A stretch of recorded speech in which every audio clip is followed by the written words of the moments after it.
नमस्कार दोस्तों, एग्जाम का अंकस चैनल पे आपका स्वागत है। मैं हूं के एन मिश्रा। दोस्तों, मैं यूपी पुलिस री एग्जाम के लिए सामान्य हिंदी का एक नया प्रैक्टिस सेट लेकर उपस्थित हूं। यह हमारी सुपर फास्ट रिवीजन की सीरीज है। इसमें हम कम से कम समय में अधिक से अधिक प्रश्नों का रिवीजन कराने का प्रयास करते हैं। तो आइए आज के प्रश्नों की श्रृंखला शुरू करते हैं। और हाँ, अगर आपने हमारी पहले की सीरीज नहीं देखी है तो उसे अवश्य देख लें। इसकी प्लेलिस्ट बनी हुई है, उस प्लेलिस्ट में आप जाकर प्रत्येक वीडियो को कम से कम समय में देख सकते हैं, जिसमें हमने जीएस के भी प्रश्नों की सुपर फास्ट रिवीजन की सीरीज चलाई हुई है। इसका लिंक हमने डिस्क्रिप्शन बॉक्स में दिया हुआ है। ठीक है, तो चलिए आज के प्रश्नों की श्रृंखला शुरू करते हैं। आज का पहला प्रश्न है, अजंत शब्द का सही संधि विच्छेद है। कौन सा शब्द है? शब्द है अजंत। अजंत शब्द का, देखिए अजंत शब्द है, इसका सही संधि विच्छेद है अच प्लस अंत। बी दिया है अज प्लस अंत, सी दिया है अच मतलब आधा च है प्लस अंत, और डी दिया है अज प्लस अंत। तो अजंत का सही संधि विच्छेद क्या है? ये है सी। सी ऑप्शन सही है, अच प्लस अंत। आप अपने आंसर कमेंट बॉक्स में कमेंट करते जाइएगा, इससे आपका भी मूल्यांकन हो जाएगा। ठीक है, तो सी ऑप्शन सही है। चलिए अगले प्रश्न की तरफ चलते हैं। आज का दूसरा प्रश्न है, निम्नलिखित में से कौन सा पश्च स्वर है? क्या बताना है आपको? निम्नलिखित में से कौन सा पश्च स्वर है? ऑप्शन ए है ज, ऑप्शन बी है ई, ऑप्शन सी है आ और ऑप्शन डी है ढ। तो पश्च स्वर कौन सा है? देखिए दोस्तों, आ को जो है पश्च स्वर कहा जाता है। ठीक है ना, तो सी ऑप्शन सही है। सी आ जो है पश्च स्वर है। चलिए तीसरे प्रश्न की तरफ चलते हैं। भारतीय संविधान में किन अनुच्छेदों में राजभाषा संबंधी प्रावधानों का उल्लेख है? आपको बताना है कि भारतीय संविधान के किस अनुच्छेद में राजभाषा संबंधी प्रावधान है। ऑप्शन ए है 433 से 315 तक, ऑप्शन बी है अनुच्छेद 124 से 148 तक, ऑप्शन सी है अनुच्छेद 242 से 270 तक, और ऑप्शन डी है अनुच्छेद 343 से 351 तक। जल्दी से अपने आंसर हमें कमेंट बॉक्स में कमेंट करके बताइए। तो देखिए इसमें होगा ऑप्शन डी, अनुच्छेद 343 से 351 तक इसमें राजभाषा संबंधी प्रावधानों का उल्लेख है। ठीक है, तो डी ऑप्शन सही है। अब आइए अगले प्रश्न की तरफ चलते हैं। प्रख्यात में उपसर्ग, आपको बताना है कि प्रख्यात में कौन सा उपसर्ग है। ऑप्शन ए है परा, ऑप्शन बी है पर, ऑप्शन सी है प्र और ऑप्शन डी है परि। तो इसमें उपसर्ग कौन सा है? बताइए कौन सा उपसर्ग है प्रख्यात में? तो प्रख्यात में जो उपसर्ग है वो है प्र। ठीक है, तो सी ऑप्शन सही है। प्रख्यात में प्र उपसर्ग लगा है, प्रधन ख्यात है, तो सी ऑप्शन सही है। पांचवें प्रश्न की तरफ चलते हैं। पवित्र में कौन सा प्रत्यय है? आपको बताना है कि पवित्र में प्रत्यय कौन सा है। ऑप्शन ए है त्र, ऑप्शन बी है इत्र, बड़ी ईद है, ऑप्शन सी है छोटी इत्र, ऑप्शन डी है तर। तो इसमें कौन सा है जो प्रत्यय लगा है पवित्र में? तो देखिए आप अपने आंसर दीजिए। ऑप्शन है सी ऑप्शन, छोटी ई और त्र, पवित्र में इत्र प्रत्यय लगा है। ठीक है ना। चलिए अगले प्रश्न की तरफ चलते हैं। नीले रंग के कमल के लिए एक शब्द क्या है? आपको बताना है कि नीले रंग के कमल के लिए एक शब्द कौन सा है। ऑप्शन ए है पुंडरीक, ऑप्शन बी है इंदिवर, ऑप्शन सी है नीलाभ और ऑप्शन डी है नीलाक्ष। तो नीले रंग के कमल को क्या कहते हैं? देखिए दोस्तों, इसमें ऑप्शन बी सही है, इंदिवर कहते हैं। ठीक है, नीले रंग के कमल को इंदिवर कहते हैं और सफेद रंग के कमल को पुंडरीक कहते हैं। ठीक है, दोनों का अंतर समझ रहे हैं।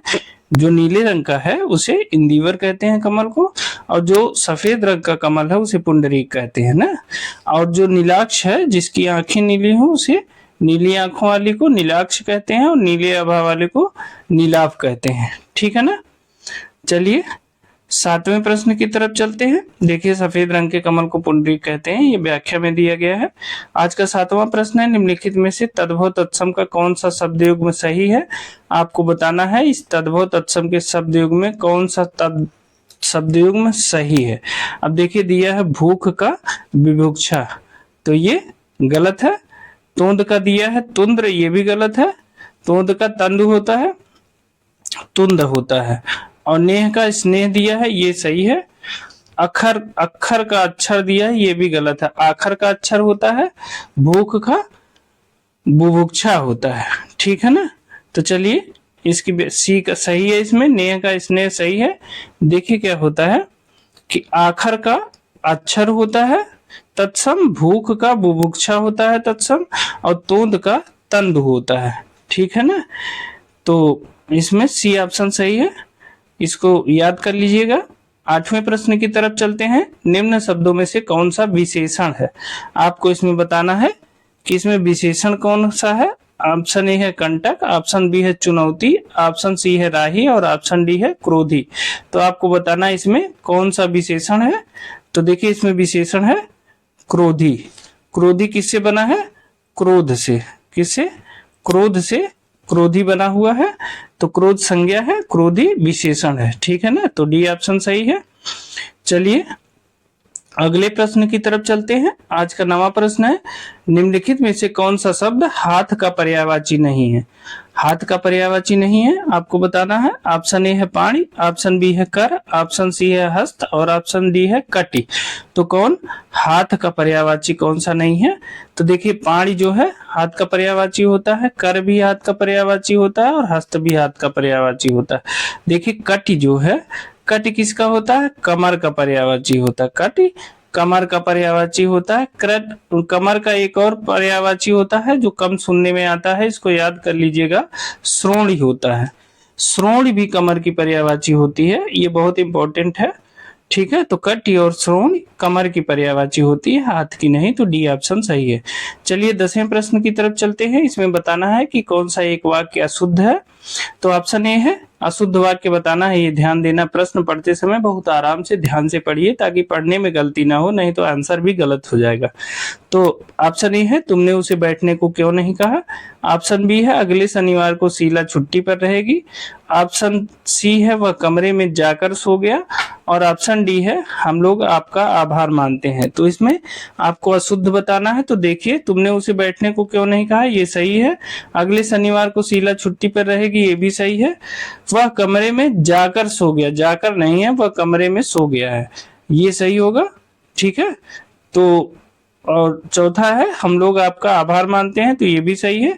तो सी ऑप्शन गलत है, वह कमरे में सो गया है, जाकर नहीं होगा, ठीक है ना। तो सी ऑप्शन अशुद्ध है।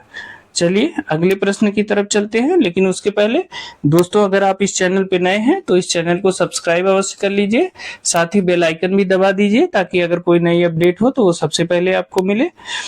दोस्तों अगर आप इन प्रश्नों की पीडीएफ लेना चाहते हैं तो आप हमारे टेलीग्राम चैनल से जुड़ जाइए। हमारे टेलीग्राम चैनल पे इन प्रश्नों की पीडीएफ उपलब्ध है, वहां से आप डाउनलोड कर सकते हैं उसे। हमारे टेलीग्राम चैनल का लिंक हमने डिस्क्रिप्शन बॉक्स में दिया हुआ है, ठीक है। दोस्तों प्री परीक्षा के लिहाज से हमने ये सुपर फास्ट सीरीज चलाई है ताकि कम से कम समय में आप ज्यादा से ज्यादा प्रश्नों को सॉल्व कर पाएं, क्योंकि प्री परीक्षा में उत्तर सामने दिया होता है और कंफ्यूजन की स्थिति बहुत क्रिएट होती है। ऐसे में ये सीरीज आपके लिए बहुत लाभदायी होगी। अगर आपने हमारे जीएस की और या हिंदी की ही से पहले की सीरीज नहीं देखी है तो आप इसकी प्लेलिस्ट में जाके इसे देख सकते हैं, उसका लिंक हमने डिस्क्रिप्शन बॉक्स में दिया है, वो आपके लिए परीक्षा के लिए बहुत लाभदायी होगा, ठीक है। तो चलिए 11वें प्रश्न की तरफ चलते हैं। छाया का विलोम है। ऑप्शन ए है धूप, ऑप्शन बी है गर्मी, ऑप्शन सी है छां और ऑप्शन डी है आतप। तो छाया का विलोम क्या होता है, छाया का विलोम होता है आतप, ठीक है। आतप होता है छाया का विलोम, गर्मी होता है सर्दी का विलोम और धूप होता है छांव का विलोम, ठीक है ना। तो छाया का विलोम क्या होता है, आतप होता है, ठीक है ना। तो डी सही है। 12वें प्रश्न की तरफ चलते हैं। 9 दिन चले 2.5 कोस, आपको बताना है ये मुहावरा, इसका अर्थ क्या होता है। 9 दिन चले 2.5 कोस। ऑप्शन ए है अधिक समय में कम काम करना, ऑप्शन बी है बहुत धीमी गति से चलना, ऑप्शन सी है बहुत धीमी गति से काम करना और ऑप्शन डी है आराम से सो जाना। तो देखिए अधिक समय में कम काम करना नहीं होगा, बहुत धीमी गति से चलना ये भी नहीं होगा, बहुत धीमी गति से काम करना ये सही है, आराम से सो जाना ये गलत है, ठीक है ना। तो 12 का सी सही है। चलिए 13वें प्रश्न की तरफ चलते हैं। आपको बताना है निस दिन बरसत नयन हमारे में कौन सा रस है। निस दिन बरसत नयन हमारे में कौन सा रस है। ऑप्शन ए है हास्य रस, ऑप्शन बी है करुण रस, ऑप्शन सी है श्रृंगार रस और ऑप्शन डी है वीर रस। तो देखिए इसमें क्या है, इसमें है श्रृंगार रस, ठीक है ना, ये श्रृंगार का वर्णन है। तो सी ऑप्शन सही है, श्रृंगार रस, ठीक है। 14वां प्रश्न है, अति मलिन वृषभानु कुमारी में कौन सा अलंकार है? आपको बताना है। अति मलिन वृषभानु कुमारी में कौन सा अलंकार है? ठीक है, आपको बताना है। तो देखिए, ऑप्शन ए है रूपक, ऑप्शन बी है उत्प्रेक्षा, ऑप्शन सी है अनुप्रास और ऑप्शन डी है उपमा। तो देखिए, अति मलिन वृषभानु कुमारी में जो है उपमा अलंकार है। ठीक है, इसमें की और लाइनें हैं जो यहाँ लिखी नहीं गई हैं। देखिए, उपमा अलंकार में होता है, देखिए उपमा जो है, उपमा उप और प्लस मा से मिलकर बना है। ठीक है, उप प्लस मा से मिलकर बना है। उप का अर्थ होता है समीप और माप का अर्थ होता है मापना या तोलना। अर्थात उपमा का मतलब हुआ दो वस्तुओं को एक दूसरे के समीप रखकर तोलना, या आप इसको दूसरे शब्दों में कह सकते हैं कि जहां एक वस्तु की समता दूसरी वस्तु से की जाए वहां उपमा अलंकार होता है। ठीक है ना, तो अति मलिन वृषभानु कुमारी में उपमा अलंकार है। ठीक है ना, तो 14 का डी ऑप्शन सही है। 15वां प्रश्न है, उर्वशी किसकी रचना है? बहुत इंपॉर्टेंट प्रश्न है, बहुत परीक्षाओं में इसको पूछा गया है। आपको बताना है कि उर्वशी किसकी रचना है। ऑप्शन ए है केदारनाथ सिंह, ऑप्शन बी है हरिवंश राय बच्चन, ऑप्शन सी है रामधारी सिंह दिनकर और ऑप्शन डी है दुष्यंत कुमार। तो उर्वशी किसकी रचना है आपको बताना है। तो देखिए, उर्वशी जो है रामधारी सिंह दिनकर की रचना है। सी ऑप्शन सही है, उर्वशी रामधारी सिंह दिनकर की रचना है। ठीक है ना, तो सी ऑप्शन सही है, बहुत इंपॉर्टेंट है, याद रखिएगा। निम्नलिखित में से तत्सम शब्द आपको बताना है कि इसमें कौन सा शब्द तत्सम है। ऑप्शन ए है पीपल, ऑप्शन बी है करोड़, ऑप्शन सी है दिन और ऑप्शन डी है तेल। तो इसमें तत्सम क्या है बताइए। इसमें आपको तत्सम शब्द बताना है कि कौन सा है। देखिए, पीपल का पिप्पल होता है, करोड़ का कोटि होता है और तेल का तैल होता है। तो दिन का जो है दिन और दिवस, दिन और दिवस दोनों जो है तत्सम शब्द है। ठीक है ना, तो दिन और दिवस दोनों तत्सम शब्द हैं, तो इसमें दिन तत्सम होगा। तो 16 का सी सही है। ठीक है, अब देखिए, दिन तथा दिवस तत्सम शब्द हैं। करोड़ का क्या होता है? देखिए, करोड़ का होता है कोटि, पीपल का होता है पिप्पल और तेल का होता है तैल। ठीक है ना, और दिन तथा दिवस दोनों तत्सम शब्द हैं। ठीक है, चलिए 17वें प्रश्न की तरफ चलते हैं। मानसिक विशेषण किस मूल शब्द से बना है? कौन सा विशेषण? मानसिक। मानसिक जो है ये विशेषण किस मूल शब्द से बना है? ऑप्शन ए है मानस, ऑप्शन बी है मनीष, ऑप्शन सी है मान और ऑप्शन डी है मनस। आप बताइए, मानसिक विशेषण किस मूल शब्द से बना है? तो दोस्तों देखिए, मानसिक विशेषण का जो मूल शब्द है वो क्या है? मनस है। डी ऑप्शन सही है। मानसिक विशेषण का जो मूल शब्द है वो क्या है? मनस है। तो डी ऑप्शन सही है। ठीक है, 18वें प्रश्न की तरफ चलते हैं। वसुंधरा का पर्यायवाची है, क्या है? वसुंधरा। वसुंधरा का पर्यायवाची शब्द आपको बताना है। ऑप्शन ए है रत्नाकर, ऑप्शन बी है दिनकर, ऑप्शन सी है क्षिति और ऑप्शन डी है कलाधर। तो वसुंधरा का मतलब क्या होता है? वसुंधरा का मतलब होता है पृथ्वी, और पृथ्वी का जो है क्षिति होता है। ठीक है ना, अब देखिए, रत्नाकर क्या है? समुद्र का, दिनकर क्या है? सूर्य का, और कलाधर चंद्रमा का है। ठीक है ना, तो देखिए, क्षिति जो है ये इसकी वसुंधरा की पर्यायवाची है, पृथ्वी की। ठीक है ना, तो सी ऑप्शन सही है। चलिए, उत्कृष्ट का विलोम बताइए। उत्कृष्ट का विलोम क्या होता है? उत्कीर्ण होता है, विकीर्ण होता है। ऑप्शन सी है सर्वश्रेष्ठ, ऑप्शन डी है निकृष्ट। तो उत्कृष्ट का विलोम क्या है? उत्कृष्ट का विलोम देखिए, विकीर्ण जो है आकीर्ण का विलोम होता है। ठीक है, उत्कीर्ण का अनुत्कीर्ण होता है, और सर्वश्रेष्ठ का क्या होता है? सामान्य होता है, और निकृष्ट जो है उत्कृष्ट का विलोम होता है। ठीक है ना, तो डी ऑप्शन सही है। उत्कृष्ट का विलोम क्या होता है? निकृष्ट। डी ऑप्शन सही है। ठीक है ना, चलिए 20वें और आखिरी प्रश्न की तरफ चलते हैं। आज का 20वां प्रश्न है, शुद्ध संयुक्त वाक्य का उदाहरण है। आपको बताना है कि इसमें कौन सा संयुक्त वाक्य शुद्ध है। ठीक है, शुद्ध रूप से संयुक्त वाक्य है। ठीक, तो ऑप्शन ए है मुझे परीक्षा देनी है अतः दिल्ली जा रहा हूँ। ठीक है, दूसरा है ऑप्शन बी है मैं वाराणसी जा रहा हूँ क्योंकि मुझे परीक्षा देनी है। ऑप्शन सी है मैं परीक्षा देने के लिए इलाहाबाद जा रहा हूँ, और ऑप्शन डी है मुझे परीक्षा देनी है और मैं गोरखपुर जा रहा हूँ। तो इसमें शुद्ध रूप से संयुक्त वाक्य बताना है। तो देखिए, इसमें ऑप्शन डी सही है, क्योंकि इसमें देखिए दो स्वतंत्र वाक्य हैं। एक है मुझे परीक्षा देनी है और दूसरा मैं गोरखपुर जा रहा हूँ। इन दोनों को जोड़ कौन रहा? और। तो ये शुद्ध रूप से संयुक्त वाक्य है। तो मुझे परीक्षा देनी है और मैं गोरखपुर जा रहा हूँ, ये शुद्ध रूप से संयुक्त वाक्य है। तो डी ऑप्शन सही है। ठीक है, तो दोस्तों ये थे हमारे आज के 20 प्रश्न। आपको ये प्रश्न कैसे लगे हमें कमेंट करके जरूर बताइएगा।